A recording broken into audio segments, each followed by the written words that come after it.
Bienvenido oyentes de Radio Sefarat. Hoy tengo el placer de estar acompañado de Elena Romero, seguramente conocida por muchos de ustedes, filóloga e investigadora del Consejo Superior de Investigaciones Científicas, Centro de Ciencias Humanas y Sociales. Muy buenas, Elena. Hola, buenas tardes. Bienvenida y sobre todo gracias por querer iniciar este camino que vamos a emprender junto a nuestros oyentes para conocer más a fondo algunos elementos claves de la historia y cultura sefardí. Elena nos va a acompañar durante unas semanas, durante las cuales va a profundizar fundamentalmente en 3 bloques. El primero de ellos comprenderá la historia de los sefardíes, el segundo centrado en la literatura sefardí y el tercero y último tratará sobre géneros concretos, tradicionales y de adaptación.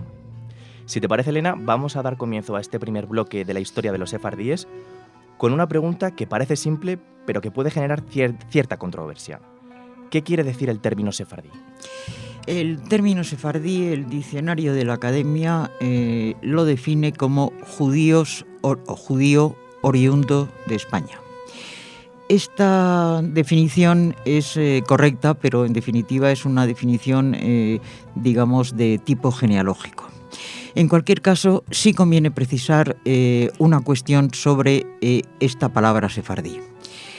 Te voy a hacer una pregunta, mi querido amigo. Si tú estás en Nueva York paseando por la calle y alguien te pregunta que de dónde eres, ¿tú qué dices? Evidentemente diré que soy español. Bien. Y si estás, por ejemplo, en Sevilla y alguien te pregunta que de dónde eres, ¿qué dices? Diré que soy madrileño. Bien. Eso es justamente... El tiempo no pasa en ocasiones, el ser humano es prácticamente el mismo, depende de sus circunstancias. Y eso es lo que pasaba en los tiempos medievales. Me voy a explicar. Tenemos a Malaquí, Shelomoin Gabirol, el gran poeta, firma en un acróstico de sus poemas a Malaquí, es decir, el malagueño. Tenemos a Girondí, es decir, el gerundés. Tenemos a Lorquí, es decir, el de Lorca.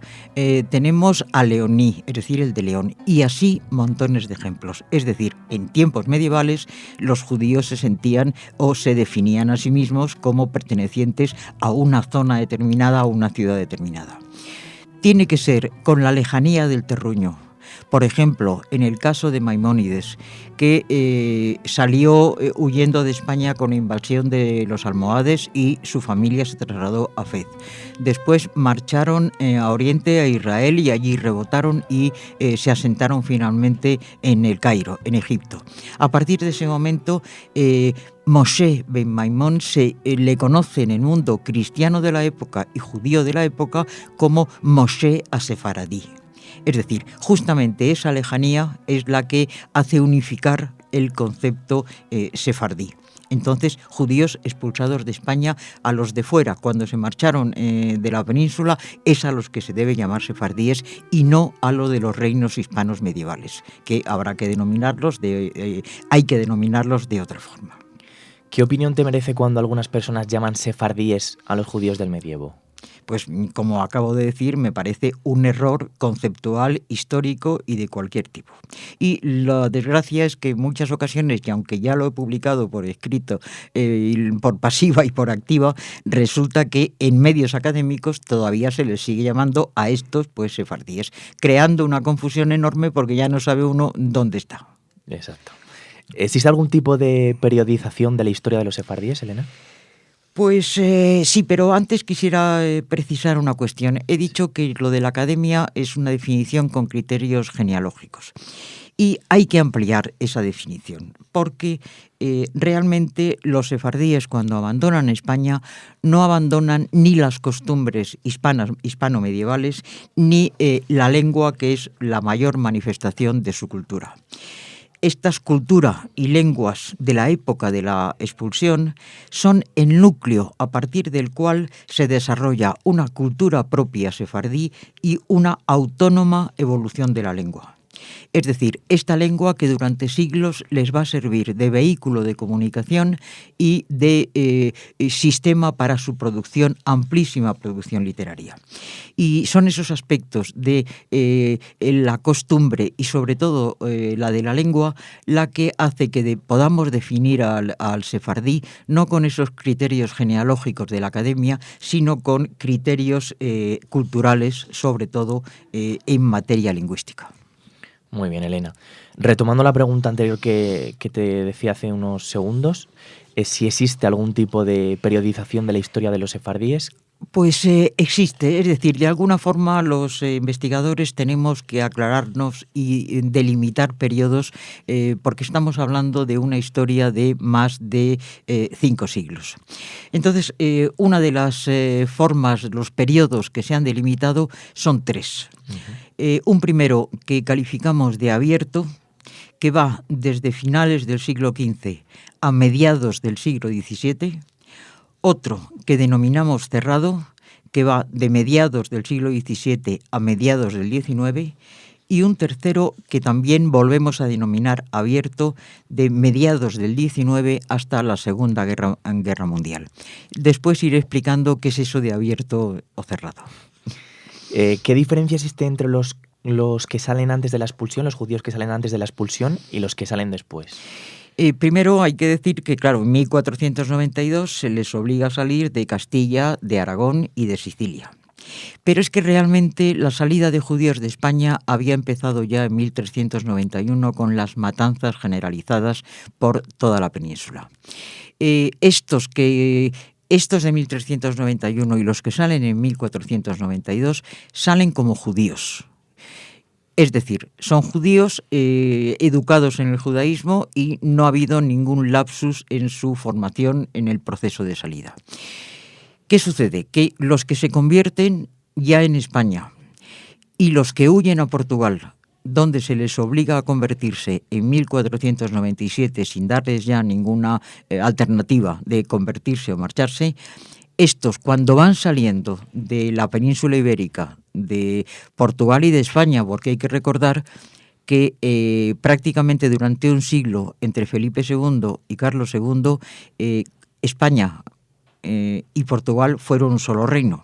Entonces había un constante flujo y reflujo de judíos conversos que pasaban a la parte española, por así decirlo, y que se integraban en las academias, que vivieron la vida cultural del periodo y de la época, y cuando poco a poco fueron saliendo de España, salieron eso, justamente como conversos. Es decir, que en el momento en que fueron a reunirse, a integrarse en comunidades sefardíes en lo que entonces ya se había establecido como una diáspora sefardí, estos tienen un lapsus en su personalidad, en su formación.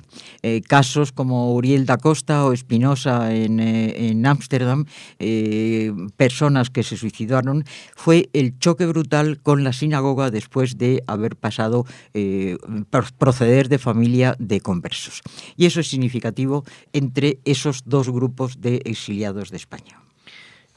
Con respecto a las vías de salida, ¿cuáles fueron las principales vías de salida para los judíos hispanos?